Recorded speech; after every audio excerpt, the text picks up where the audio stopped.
Ok, salut à tous. Cette semaine, on va travailler les passages par l'intérieur. Donc, on va venir quand même connecter un petit peu avec ce qu'on a vu les semaines précédentes. Ça va être la dernière semaine sur ce bloc-là de passage de garde.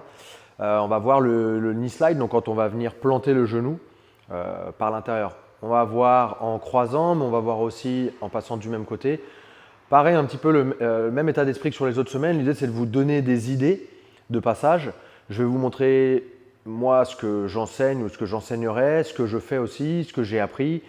Et après, à vous aussi, vous en tant que professeur ou vous en tant qu'athlète ou personne qui s'entraîne, de prendre tout ça et de mettre ça à votre sauce. On est bon en respectant toujours les principes que je vais vous donner ici. Donc, on est là. Ma première. Liliane, on voit bien là quand je suis debout. D'ici, en fait, ce qui est important, c'est la base, c'est de mettre son dos au sol. On peut quand même passer ici, rentrer le genou à l'intérieur, underhook, vap. Au club, on a Alessandro qui fait beaucoup ça, Mika Galvao aussi fait beaucoup ça. Même Mika Galvao, en vrai, il vient aussi pas mal chercher la clé de bras directement ici. Lui, au lieu de passer complètement par-dessus la tête, il vient ici passer entre l'épaule et la tête. Pardon. Pour venir ici, prendre la clé de bras. Ok? Je vous redétaille ça rapidos. Ça, c'est comme ils disent au Brésil, c'est des botches, c'est des coups. C'est un peu en mode un peu lutte à livrer, quoi. Le coup où, en un mouvement, tac, on a déjà pris une position très forte. Donc ça peut être très bien. C'est bien d'en avoir dans notre arsenal, ok? Mais il faut aussi savoir construire son jeu. On est bon? Donc ça, c'est bien. On va essayer encore une fois. Donc assis, justement, quand l'adversaire il est assis, je rentre mon genou à l'intérieur. Et en même temps que je rentre mon genou à l'intérieur, je viens prendre le underhook. Et pourquoi je vais prendre le underhook aussi? Déjà pour anticiper quand je vais passer la garde et déjà être bien placé. Mais aussi, c'est que si jamais j'avance ma jambe sans prendre le underhook, il peut l'attraper, se relever avec ou s'allonger, connecter, etc. Donc je vais venir rentrer, boum, prendre en même temps le contrôle à l'intérieur avec la main sur l'épaule. Et en même temps, je vais venir jeter mon genou au sol et ma hanche contre lui. Je vous remonte dans cet axe-là, peut-être que vous allez mieux voir. On est là, bam, je rentre, mon genou vient au sol de ce côté-là et je viens jeter ma hanche contre lui pour vite plaquer son dos au sol. Ça, c'est le premier botch. Et le deuxième, ça va être même chose, sauf que cette fois-ci, je vais passer mon genou entre sa tête et son bras. Okay, comme Mika Galvao il aime bien faire. Donc je vais venir passer par-dessus et venir tourner autour de son bras. Pour la prendre, vous pouvez poser votre main au sol. Et on arrive directement ici, j'attrape le poignet, je tire son bras et je tends. One more time. On est là, bon. Pareil, je pousse la tête pour être sûr de ne pas mettre un coup de genou dans la tête. Vap, je tourne autour de son bras. Et on arrive directement ici, j'attrape. Bap. Maintenant, on va voir. Quand on n'arrive pas à faire ces botches, il faut avoir d'autres possibilités aussi. C'est de construire le jeu et de réussir à passer en mettant la pression, en étant précis. Donc mon objectif, c'est de mettre son dos au sol, parce que quand il est assis, il est mobile, et puis il peut être beaucoup plus offensif que quand il est allongé, surtout sans kimono. Donc facile, ça peut être, j'attrape une cheville, on l'a vu, hein, je mets son dos au sol, ou ce que Diogo il aime bien faire, c'est de venir pousser l'épaule. Donc pousser, on revient, je vais faire juste 1, 2, 3, 4, bam, bam, bam, bam, et venir tout de suite le garder ici au sol. De là, ce qui va être important, comme on l'a vu sur les autres semaines, c'est de ramener toujours ses genoux dans un premier temps contre lui, pour avoir cette réaction de repousser ici. Ok? Donc de là, je me déplace, je vois qu'il y a un espace, soit c'est quand il vient mettre son pied au sol pour revenir face, soit il n'a pas bougé et du coup je viens me poser ici. Ok? Donc soit c'est quand lui il réagit, quand il pose son pied au sol, il y a cet espace-là qui se crée, ou alors l'espace on l'a déjà dès le début. Quand je suis ici, alors moi à l'époque, et en fait j'ai compris ça il n'y a pas très longtemps, ce que je disais c'était déjà de rentrer en mettant le genou au sol. Donc c'est bien, parce qu'on va mettre beaucoup de pression sur l'adversaire, on le met déjà en retard.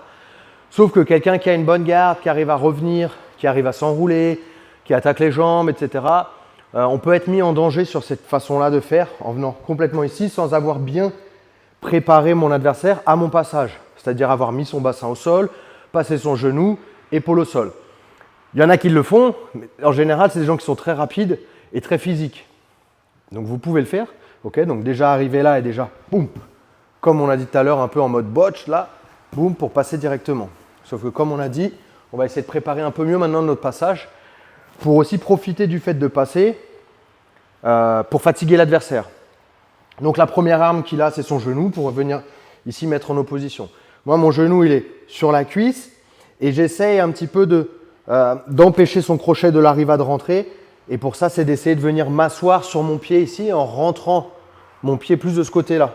Plus mon pied il est là, plus c'est facile pour lui de venir crocheter. Plus mon pied il est là-bas, plus c'est difficile pour lui de rentrer. Il n'y a pas l'espace et l'orientation de ma jambe fait qu'il ne peut pas rentrer son crochet de l'arrière. Si jamais il l'a déjà rentré, bah, je vais venir le casser et venir me placer correctement. Aussi facile que ça. En fait, c'est vraiment important de toujours casser les contrôles de mon adversaire quand on sent qu'on peut être en danger ou quand on sent qu'il commence à enclencher son action ou quand ça me bloque tout simplement. Donc si jamais il a mis son crochet, j'ai juste à enlever ici et venir mieux me placer. De là, il a son genou en opposition. Qu'est-ce que je vais venir faire? Souvent, le danger ici, c'est sa main parce qu'il va vouloir rentrer en dessous. Donc je vais venir contrôler sa main en fonction de la distance où il est son bras. Soit je viens ici, soit je viens là. Mais quand je vais venir avec cette prise-là, en C, enfin le pouce vers le haut, il va falloir que j'envoie son bras en haut. Donc tout dépend à quel niveau du travail je suis en bas pour pouvoir faire ça. Mais quoi qu'il arrive, il faut que j'attrape son bras. Donc je peux l'attraper ici dans un premier temps. Maintenant, ce que je vais faire pour enlever son genou, on a déjà vu plein de choses. Ça peut être, donc j'attrape, là je lâche, je reviens, je mets mon genou à l'intérieur. Ça peut être, je viens coiffer sa jambe, comme on a déjà vu plein de fois, pour passer ici. Ok.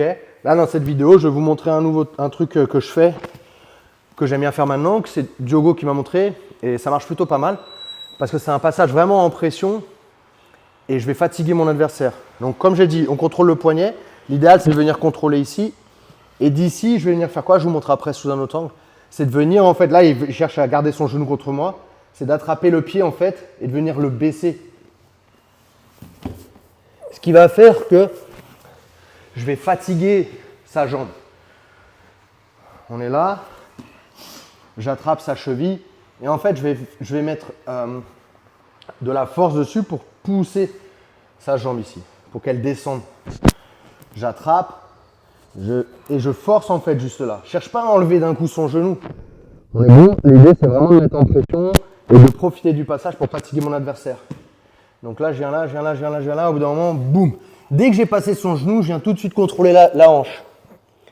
J'essaie de faire en sorte que son bassin soit au sol. Reste un peu de profil avec le haut du corps pour me garder à distance. L'objectif, c'est ça. Une fois que je suis arrivé à la hanche, il n'y a plus trop de danger au niveau de ma jambe.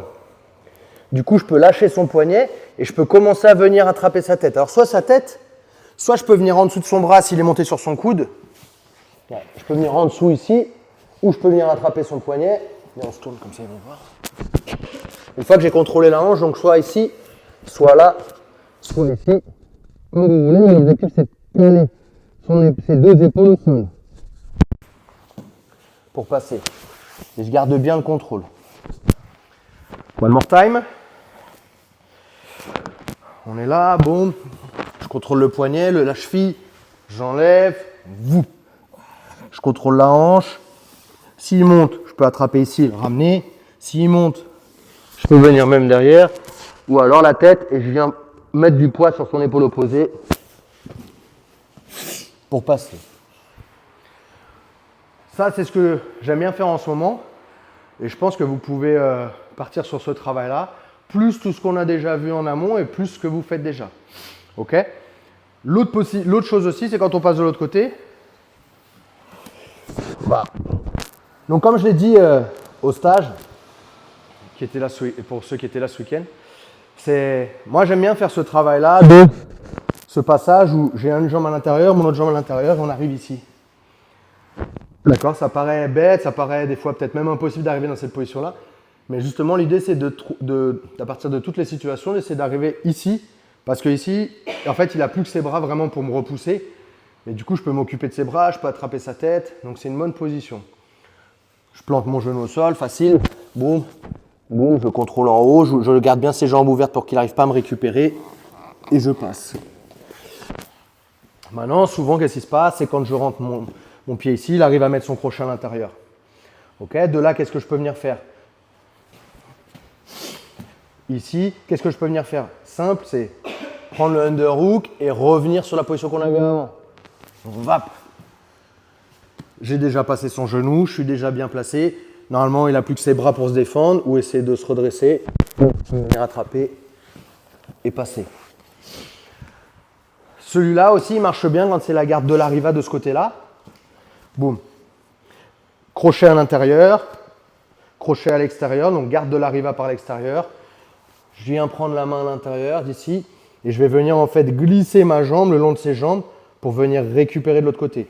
Si je ne suis pas à l'aise parce qu'il a un fort crochet, c'est simple, ma main elle va venir au niveau de son tibia, j'enlève, je viens ici et je viens là, me poser sur sa jambe. Il va essayer de me repousser, boum, j'attrape ses bras. Je peux venir aussi nager à l'intérieur. Il a son autre bras qui me repousse. Je passe par-dessus et on est passé. On est pas mal. Donc crochet de l'arriva, bam bam.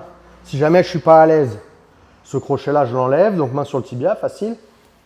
Ok, j'oriente mon pied pour pas qu'il arrive à remettre son crochet derrière. J'attrape, même s'il m'attrape le pied, déjà, le fait qu'il l'attrape de cette façon-là, c'est un peu moins fort pour lui. Et de là, soit je peux venir glisser, soit je peux venir directement en mode boucher, en rentrant mon genou directement là. Pouf! Underhook pour pas qu'il puisse me prendre le dos et avoir un vrai contrôle. Et on est bon. De l'autre côté, si jamais je décide de passer, donc ce qui peut arriver, donc on peut revenir, on va dire, en situation de l'arriva. On arrive là. D'ici, qu'est-ce que je peux faire? Même chose, donc soit j'enlève son crochet de cette façon-là, donc ou je peux l'enlever comme ça et après venir sur le genou, ou je peux venir directement sur le genou. En fait, chercher à venir appuyer ici sur sa jambe pour qu'il n'arrive pas à le garder. De là, deux possibilités. Soit je veux plus que son crochet soit à l'intérieur, donc pour ça, je vais venir passer par-dessus pour venir récupérer et on arrive là, sur la position que je vous ai dit juste avant. Crochet de l'arriva, crochet à l'intérieur. Ouais, pardon. Alors, je vous remonte celle-là. On pousse, boum. D'ici, je vais passer par-dessus. Vous avez vu, mes genoux sont rentrés vers l'intérieur pour éviter que ses crochets reviennent ou que son crochet, là, il soit fort. De là, je vais venir passer, éviter son genou et passer par-dessus. Et la dernière possibilité, il me semble, bam, bam, tac. Ah ouais, alors une autre possibilité aussi qu'il y a ici, souvent, qu'est-ce qui se passe en JJB, les mecs, ils viennent de cette façon-là. Ok, ils viennent comme ça, normalement, ils ont le kimono, ils cassent la posture et puis ils envoient par là avec cette jambe-là. Donc, ils préfèrent aussi être comme ça. D'ici, c'est pareil. Mon objectif, donc, c'est de casser son crochet de l'arriva et c'est de venir faire en sorte d'arriver devant son genou pour venir sur la même position. On est là, j'enlève le crochet, je tourne un peu ma jambe, je mets de la pression contre sa jambe pour qu'il ait une petite réaction et là, boum, et je passe devant. Ou alors, ça m'embête, je prends son pied, comme ils disent au Brésil, j'avale le pied et de là, j'ai la possibilité soit de faire la position d'avant, soit de passer de l'autre côté.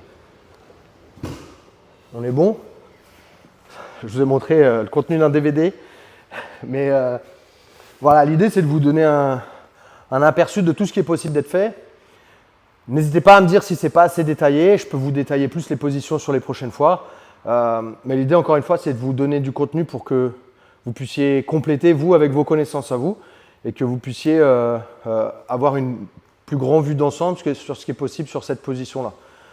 On est bon, essayez de connecter ça avec tout ce qu'on a vu les autres semaines. Au niveau des sparring à thème, on commence directement dans la position. On peut commencer soit avec un genou, donc déjà en croisé, soit avec le genou de l'autre côté. On commence là, ça peut être sparring libre sur 5 minutes. Okay. Ou alors ça peut être aussi le premier qui score, donc le premier qui met des points, c'est terminé et on inverse la situation. Ça, c'est à vous de voir en fonction des élèves que vous avez, en fonction du ressenti. Il faut essayer de faire en sorte que, on a dit, les élèves souvent, quand c'est pas de la compétition, ou même des fois quand c'est la compétition, ils ont du mal à se forcer à travailler des choses qu'ils n'ont pas l'habitude de faire.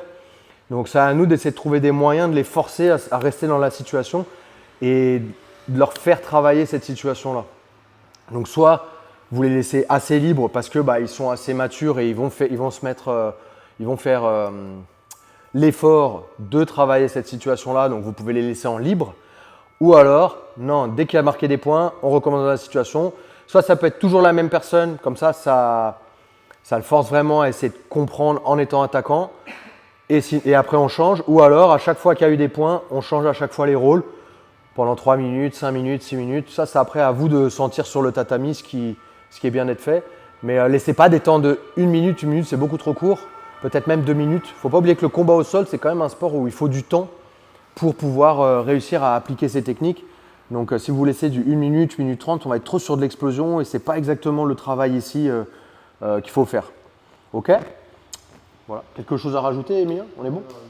Très bien, merci. Merci à vous. N'hésitez pas, si vous avez des questions, envoyez-moi un petit message sur le groupe. Et puis, take care and see you next time. Ossa!